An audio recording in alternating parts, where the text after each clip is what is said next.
Hi, I'm Wayne. And I'm Tom. We've been asked by many people what we think about the postal vote. It's taken us a while to figure out exactly why we feel the way we do. We don't agree with the postal survey. To be honest, we think the entire premise is ridiculous and reductive. We're in an interesting situation. On one hand, we get daily messages, stopped in the streets, told how much people love us, want the best for us, and want us to get married. It's moving and touching, and it does mean the world. But what we are struggling with, though, is what a lot of people don't understand is that the very premise of this survey is just reinforcing that we're not equal, that we don't have the same rights as everybody else. We get praised by people on one hand, the next hand, they're knocking us down. This is reminding us that we're all not the same. We've been silent a lot through this, and to be honest, it's been a very difficult time for us and our family. This has brought up decades of issues that I honestly thought I dealt with, but I haven't. We know that as a society we have come a long way. I don't doubt that. But what I want you to know is what it was like growing up gay when I was 18. We used to go into Oxford Street and it was the honest place that we ever felt safe. We had a community. The problem was we were so safe in this little Oxford Street that when we used to have to leave clubs at night, we used to plan to walk one at a time. We'd let one friend go, we'd wait 100 meters and follow behind. Why did we do that? Because of a group of well dressed gay men walking down the street, we were going to be ridiculed, attacked physically and verbally. Where did we go in those days? We made complaints to the police, they called us dirty proofs.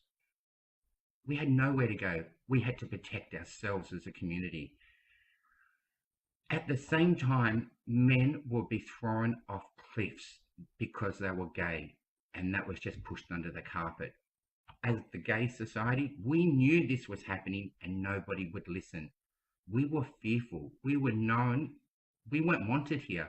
We were called the dirty poof down the street, the fag that goes down there. Words hurt, and these words are still hurting.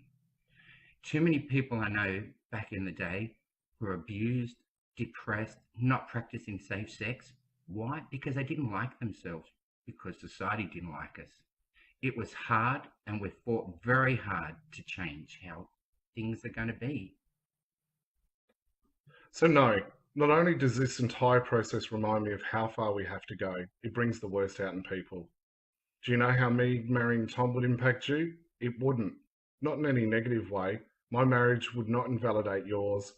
Allowing us to marry will not allow people to marry dogs, children, and it has nothing to do with the Safe Schools program. Stop spreading hatred and anger because of your fear. What are you actually afraid of? I've been terrified my entire life, and all this does is remind me that I am not the same as you, not in the eyes of the law, and not even in the eyes of some of the people who said they were here to protect me. What I want to tell you now is a story about a young little boy who really all he wanted to do was dance. We weren't allowed to do that in my family. I was brought up in a household of the Aussie Australian football coach. I was forced to play football. I was ridiculed on the field. I was introduced by my father to people as his daughter. I'd go to family picnics and uncles would squeeze my hand until I cried in front of everybody just to show them that I wasn't a man, is what they were telling me. What this does is these people here are there that love you. And I know my parents love me. They were only doing what they thought was best. And they thought that by belting me into being tougher was going to make me a man. You know, all I ever wanted to do was be Olivia Newton John and dress in tights. To come home and to be caught by your parents doing something that made you happy, the fear, the ridicule, the self-hatred that I felt in myself.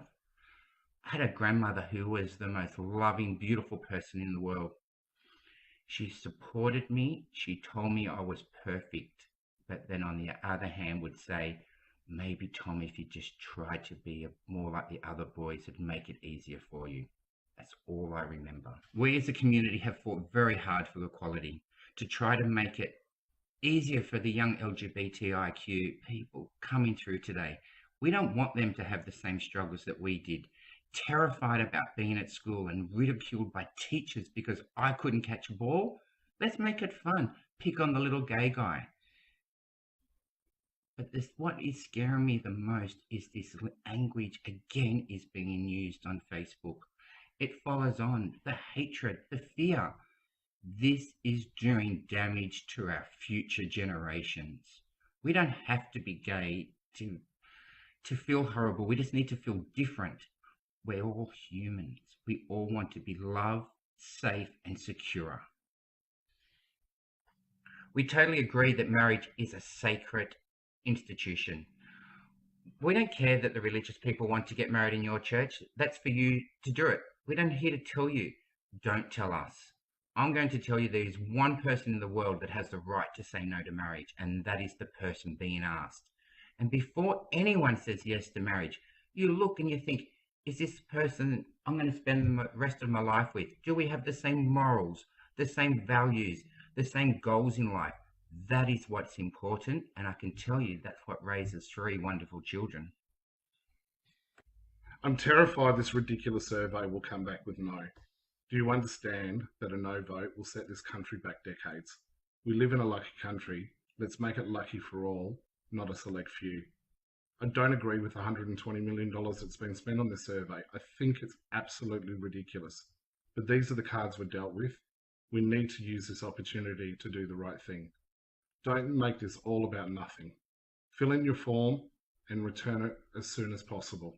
Unless you're going to vote no, you can forget then. So spread the love, not hate. And let's as a community show these haters that we are bigger than the hatred they're putting on us.